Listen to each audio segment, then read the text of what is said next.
There's a strange thing happening right now that doesn't make a lot of sense on the surface. Grown adults, people with jobs, mortgages, kids, deadlines, are reinstalling a 13-year-old game in groups, in discords, in comment sections, all agreeing on the exact same thing at the exact same time. Not quietly, not privately, out loud, proudly, like it's a reunion. They're not doing it because the graphics are good, the graphics look ancient now. They're not doing it because the gameplay is somehow better than anything released this year. It isn't, technically. And yet there's a massive openly shared wave of an entire generation going back to Black Ops, posting about it, talking about it, building entire communities around lobbies that finished their competitive life over a decade ago. If you ask any of them why, they'll usually give you the easy answer: nostalgia. And they'll say it with a smile, not an apology, because everyone in the room nods along immediately. There's no explaining required. Everyone already gets it. But here's the thing worth digging into. Even though the love for this game is completely genuine, it's not really the game they're chasing. You can't get nostalgic for pixels. You can only get nostalgic for a feeling. And the feeling an entire generation is chasing together has almost nothing to do with Call of Duty's actual mechanics at all. Let's start with what actually happened. Somewhere in the last couple of years, search numbers for old Black Ops lobbies started climbing again. Old YouTube videos from 2011 started filling up with comments saying things like, "This generation peaked here," or "Nothing has ever come close since." Discord servers built around a game that finished its competitive life over a decade ago suddenly had thousands of people online at once, at all hours, just talking, not kids, adults. The same generation that grew up button mashing through Nuketown matches in a Tuesday night when they were supposed to be doing homework, now reconnecting over it as one of the few things they all unanimously agree was special. This isn't a small, isolated thing either. It's part of a much bigger pattern. The same one that explains why entire stadiums sing along to songs from albums that came out 15 years ago, why people rewatch the same 3 sitcoms instead of trying new shows, why vinyl sales keep climbing in a world where every song ever made is one tap away. Something in an entire generation keeps reaching backward together, even while everything in front of them insists they move forward. And the obvious explanation, nostalgia, isn't wrong. It's just incomplete. Nostalgia is the symptom. It's not the disease. The real question is, nostalgic for what exactly? Because it's definitely not the menu screens. Here's a question worth sitting with for a second.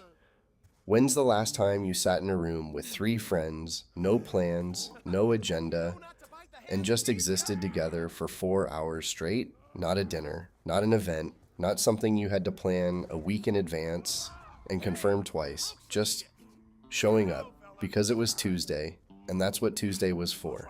For a huge chunk of people who grew up in the Xbox 360 and PS3 era.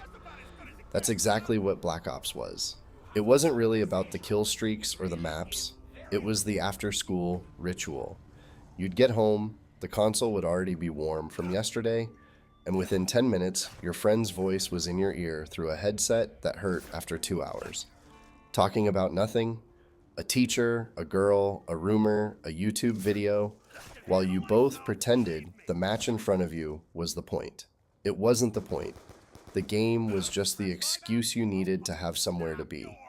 That's the part that's quietly disappeared, and it's worth naming directly, because it's not really about the game at all. A huge number of people in their 20s and 30s don't have that anymore. Not because they don't have friends, because they don't have unstructured time with friends anymore. The kind that doesn't need a calendar invite, doesn't need a reason, doesn't end the second someone gets tired. That's why going back doesn't feel embarrassing to anyone. It feels like mourning something everyone lost at the exact same time, which somehow makes it easier to talk about, not harder. Think about how friendship actually worked back then, because it ran on completely different rules than it does now. You didn't text someone to ask if they were free. You just joined the lobby, and if they were online, they were available. No negotiation, no scheduling, no let me check my week. Presence itself was the invitation. Online spaces back then had a strange, accidental intimacy to them too. There was no algorithm deciding what you'd see next, no public follower count keeping score, no professional streamers performing a personality for an audience. It was just you. A few usernames you half recognized, a couple of 12-year-olds saying something they definitely shouldn't, and somehow, in the middle of all that chaos, an actual sense of belonging. The old internet wasn't polished. It wasn't optimized. It wasn't trying to keep you addicted with notifications and dopamine loops disguised as features. It was just a place people happened to be, the way a street corner used to be a place people happened to be before everyone had a car. The old internet felt like a backyard. The new internet feels like a stage. And that shift from backyard to stage might be the single biggest difference between then and now, and it has almost nothing to do with the actual quality of the games being made today. Now here's where it gets a little heavier, because the next layer of this isn't about games or the internet at all. It's about what your brain does with time once you're no longer a teenager. When you were 15, every day had the chance to be the day something happened. A new game, a new crush, a new rumor at school. Life felt unscripted in a way that's hard to describe to someone who hasn't lost it yet, because you don't notice it while you have it. You only notice it in the rearview mirror once it's gone. Psychologists have a term for what your brain does with memories like that. It's not really nostalgia in the simple sense. It's closer to what's sometimes called reminiscence bump territory. The period roughly between your early teens and mid-20s tends to get encoded far more vividly than almost any other stretch of your life, because that's the window where your identity is actually being built. Every first heartbreak, first real friendship, first taste of independence gets burned in deeper than the thousands of ordinary, repeated days that come after it. That's why a forgettable Tuesday at 14, playing Black Ops with two friends you haven't spoken to in years, can sit in your memory with more clarity and weight than entire months of your adult life combined. It's not that the memory is more important, it's that your brain was paying closer attention back then, because everything was still new. So when someone reopens that old lobby at 31 years old, they're not actually trying to relive a video game. They're trying to borrow, for just a few minutes, the attention their teenage brain used to give to ordinary things. They're hoping the game can trick their nervous system into feeling 15 again. It can't, not really, but it gets close enough to hurt a little, in the good way. There's something else hiding underneath all of this, something almost nobody says directly, because it's uncomfortable. A lot of people going back to Black Ops aren't actually looking for the game, or even the friends. They're looking for themselves. The specific version of themselves that existed only in that exact window of life. Before the responsibilities, before the breakup that changed how they trust people, before the job that flattened their personality into something more manageable for other people. That kid in the lobby in 2011 didn't know yet what disappointment felt like in any serious way.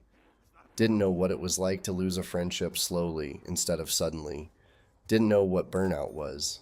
He just knew Nuketown spawns were broken, and that was the biggest problem in his world that day. And there was something almost sacred about a life small enough that could be your biggest problem. Going back to the game is, in a strange, roundabout way, an attempt to visit that person again. Not to become him. You can't, not permanently, but just to stand in the same room as him for an hour. To remember that he existed. To remember that you used to feel that light. You're not trying to relive your childhood. You're trying to check in on the person who used to live there. And this is where the harder truth shows up, the one underneath all the warm nostalgia. because reopening the game always runs into the same wall eventually. You boot it up, the map looks the same. The sound design hits exactly the way you remember. And for about 90 seconds, it works. You feel that old warmth flicker back to life. Then you notice the lobby is mostly silent, or full of strangers, or the two friends you actually want to be playing with are both unreachable. One's asleep because he's got a baby now, one hasn't picked up his controller in 4 years and probably never will again. The game is identical, everything around it is gone. That's the moment the whole thing becomes clear. You can remember a moment, you can never relive it. Memory and experience are not the same currency, no matter how badly you want them to be. The graphics are preserved perfectly. The feeling is not, because the feeling was never actually inside the game. It was inside the specific configuration of people, timing, and innocence that surrounded it. Once any one of those three things changes, and they always change, the door looks the same, but the room behind it is empty. This is probably the real reason this trend feels emotional instead of just fun. People aren't logging back in expecting a great gaming session. They're logging back in half hoping, against their own better judgment, that maybe this time it'll feel the way it used to. And when it doesn't, not fully, there's a specific kind of quiet grief in that. Not dramatic, not even sad exactly, just the soft late-night realization that an entire era of your life, the friends, the freedom, the version of you who didn't yet know what was coming, really is over, and no remaster is bringing it back. But here's the part worth holding on to, because this isn't actually a sad story, even though it sounds like one. The fact that you feel something when you boot up that old game means the era mattered. It means you didn't sleep through it.